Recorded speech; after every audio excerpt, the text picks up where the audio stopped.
It's a great day in SimWorld, everybody. Good morning and welcome to SimWorld Today. I'm B-Ron. Alongside me for this morning is my co-host Siege. The OG boys are back. Good morning, man. How you doing? Doing all right, man. It's a lovely Wednesday, hump day. You know how we get down. Yeah. Yeah, look, I'm whenever we host, I'm always gonna do it that way, man, because that's true. That's true with OG crew, man. That's how we do it, right? That's how we do OG. it. Well, look, let's jump right into things this morning. Some SWFL talk. Uh, Justin Fields, as we know, is the quarterback of the Pittsburgh Steelers because Russell Wilson has an injury, calf injury, starting the season, that kind of stuff. Well, Mike Tomlin has come out and he hasn't made a decision on who's actually going to be the starter full time going forward between Fields or Wilson. Uh, he said there's no need to do it. When asked why he won't name Fields the permanent starting quarterback, quote, I explained to you the variables of the week. It has not changed. He's going to walk in this building with that mindset tomorrow, and so there's really no need to. Sometimes in this business, man, there's a myriad of complex decisions that need to be made. There's more here, but that's kind of the gist of everything. What are your thoughts on Tomlin not naming Fields starting quarterback permanently yet? And is it a good thing? Is it a bad thing for both parties involved? What do you think about this, Siege? Man, look, I'll tell you this. I think if I had to guess Mike Tomlin, and he's a competitive guy, you know Mike Tomlin, kind of a hard-nosed dude. I think he's just Yeah. trying to drive competition. Justin Fields has looked fantastic in his first few starts for the Pittsburgh Steelers. I'm looking at these games and I'm thinking to myself, he's kind of found himself a home. He's found himself a fit. He's looked really good, I thought. But you got a veteran you got a veteran like Russ, a guy who knows what he's doing, been to a Super Bowl, things like that. So you're gonna create this competition. Russ could probably do a great job starting for the Steelers as well. And Tomlin, I mean, he said it best. He doesn't need the name of starter. He's gonna watch that competition. He's gonna watch those two go at it in practice, and it's gonna make both of them better probably. So to me, he's right. He doesn't have to. Would I like to see Justin Fields name the starter and see him continue to play his game well and see the young guy finally thrive after playing for one of the worst franchises to go to as a rookie quarterback in the Chicago Bears? Maybe only the second worst franchise to go to. Shout out the Panthers. But he's right. Doesn't have to. It'll be interesting to see what maybe comes of this. Yeah, look, I I don't know how I feel about him not making the decision. I understand though that Tomlin is that kind of guy. As a Ravens fan, I've been dealing with him for the past, however long now as a head coach. So I mean, it doesn't surprise me to see him make this decision to not name a starter because there's so many variables in play. I think once Russell Wilson does come back, then I think that and he plays more in practice, like you said, and maybe he plays a game or two when he comes back. Maybe then he'll have a clearer picture, and then he can make a decision. But he's probably not doing it because he doesn't have all the information he needs right now, given that Wilson's hurt. You can't make a decision on a full-time starter until he comes back. Now, if it was a thing where he's in for the season, obviously that entails make that decision. But because it seems like Wilson will be coming back fairly soon, there's no need to make that decision right now. You give it some time, give it some games for Russell to play out, because I think that Russell could also fare well in this style of offense. As much as it pains me to say it, I think he could fare well in the Steelers' offense, manning the ship. And I've always been a Russell Wilson guy, so I'm hoping that he returns to form. Just don't do it against Ravens. You play everybody else well against Ravens, so it's fine. Russ is there's no one more fun to watch cook than Russell Wilson, I'll tell you that. So I'm No, with you on that. I've always loved to watch him play, but we'll see. yeah, we sure will. And you spoke about Justin Fields a minute ago and how he was with the Bears and everything, and coming to the Steelers. It's a complete flip of circumstances. It's a better environment for him, a better team, a better offensive line. I feel like for him too. And I think a lot of that we're seeing it now with Caleb Williams, and why unfortunately Fields struggles so much over there. So I think it's good on Justin to be in this spot with Pittsburgh, and then he can learn from Russell too. So when Russell decides to hang it up, Fields can be the full time guy if that's what they decide to do. A lot Yeah, of right. ways it could go, but either way, I'm wishing the best for Justin Fields' career. I do like him a lot, so I'm hoping he does well. Yeah, exactly, 100%. Well, look, let's keep things moving, shall we? SWU, SimWorld U, basketball's gonna be starting up here in a few weeks, and there's a lot of teams out there, vying for championships. The big one being the Hoopsteria National Championship, obviously. And one player on one team who has something to say about it is Lamarian Sherwood from the Iowa Hawkeyes. He's a senior on that team, one of three, and he wants to bring home a Hoopsteria National Championship to Iowa once he's done. There's an article that came out from Real GM yesterday talking about it, and again, same kind of deal here, Siege. Want to get your thoughts on the mindset of Sherwood, the confidence he has. Do you think Iowa can do it? All that kind of stuff. Take it away. What you got? Look, it's always good to have goals. It's always good to have things to reach for. No, they're not going to do it. This Iowa team won't even win the Big Ten. Look, I'm a huge fan of big men. I'm a huge fan of traditional big man play. Lamarian Sherwood is a 7-footer, got great footwork, great defensive presence. He's got a chance to really have a great basketball career. And he's going to have himself a great season. And like I said, it's great to have goals. You should shoot for the stars. Maybe you'll land somewhere good. But no, this Iowa team doesn't have the chops to win it all. It's going to be dry and simple, be plain and simple there. Winning a title is hard. It takes a lot of components. It takes getting hot at the right time. It usually takes, as we've seen in the past 10, 15 years with the way that the game is going, it takes older, experienced, explosive guards. We don't see a lot of big men-led teams where the big man is the only real star win SimWorld U titles. We don't see it anymore. It doesn't happen a lot. And you know what? I've been wrong before. Maybe Lamarian Sherwood will bring that back, but I'm going to go ahead and give that one a hard no.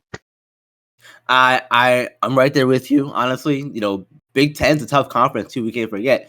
Maryland's in there, Michigan's in there, Indiana's in there. That's just 3 teams off the bat, top of my head that I can think of who could, who have those aspirations. But to be fair, again, this time of year, most teams, all teams, do in some shape or form. And this is also a situation of, what did you want him to say? No.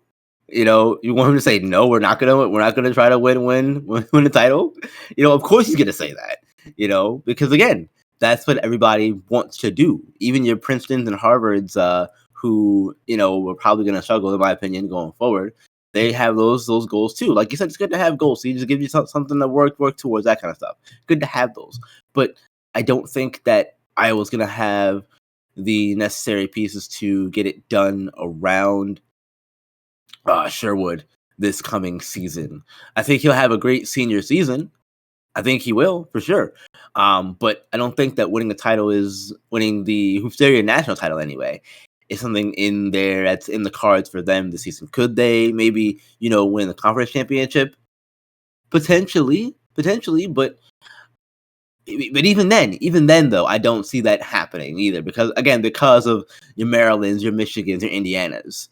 Those are the teams that are going to be, in my opinion, at the top of that conversation once we get to the end of the season and the conference tournament time and all that stuff.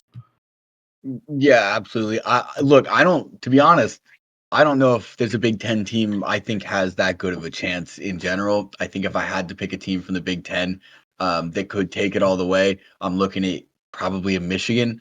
And part of their game is good big man play. But I don't know if there's enough in the Big Ten for me to consider a team from the Big Ten for the title. But Sherwood's going to find a place in the SWBA. That I'll tell you for sure. So he's got that to look forward to. And either way, I'm excited to see his confidence on the court and see how far he can take this team. And you know what? B-Run, I hope I'm wrong on this one. I would love to see Sherwood take this team to a title. It would be exciting. Look, true underdog stories, we love those around here, right? We love those. Well, look, let's bring on our special guest for this morning. It's Southeast Select head coach Brett Lee. Good morning, Coach. Pleasure to have you with us on the show again. How are you doing? Hey, good morning. How you doing? Doing all right. Doing all right. It's good to have you here with us again this morning. I want to get started here with a question here. You've sent your share of players SimWorld U in your short time as head coach, from Trey Turner, Gabe Pope, Coco Bryce, Keandre Baldridge, and Charles Pearson, to name a few. How proud are you of yourself that you've been able to guide those kids in their journeys in basketball so far? I like to keep it low key and think that this is the norm of what we do. We like to bring around the things and hopefully guide them to especially while they're in college and going for the special record. So my thing with them is I like to just know the person and try to help them build whatever skills around whatever the skills they bring in.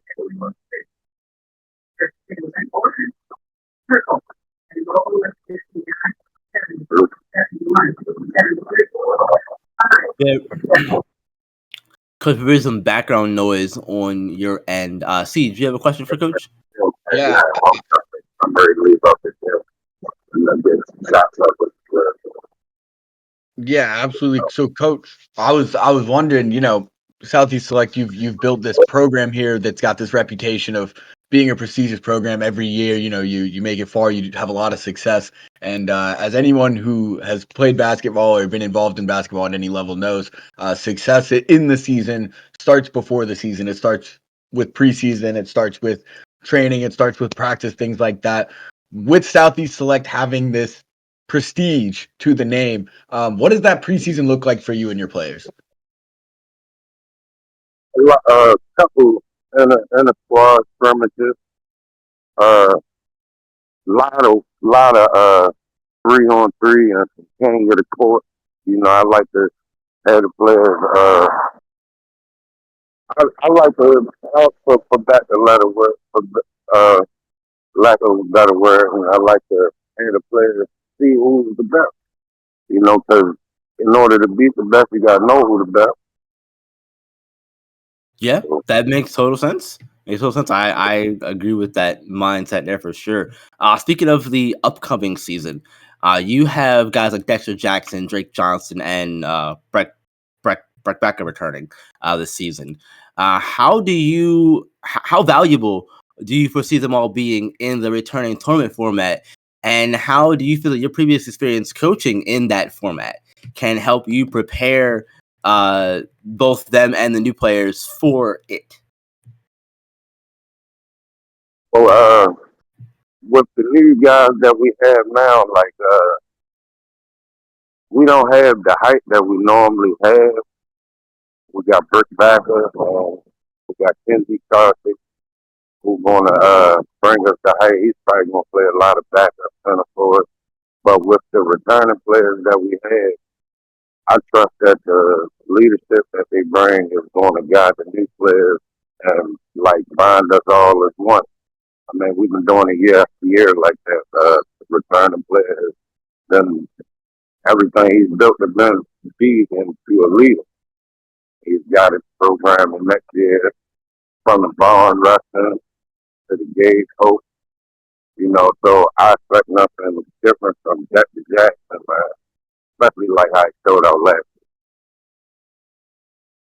Well, Coach, I got one last one for you on my side.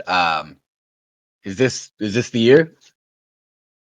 Is this the year we see Southeast Select take it all the way? It has to be. It has to be. I don't see nothing else but rings in my future. It has to be. Yes, sir. I like that. Do you have time for one more question?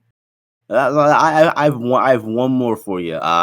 Most people, Coach may not know this, but you're from Baltimore, Maryland. Like, I'm a Maryland guy too. So I have to know, and on a little fun note for you, another one anyway.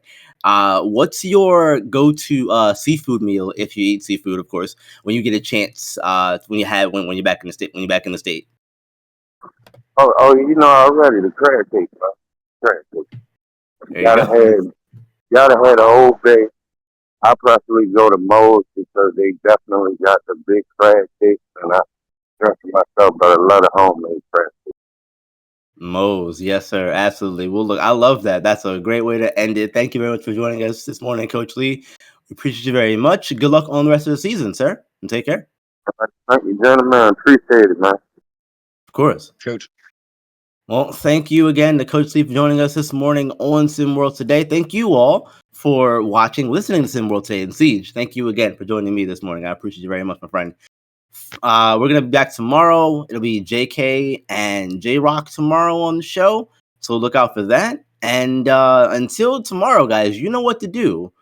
Remember, like the video, subscribe to the channel, all that good stuff. And remember, SimWorld's the only place where you can see the game, be the game. See ya tomorrow.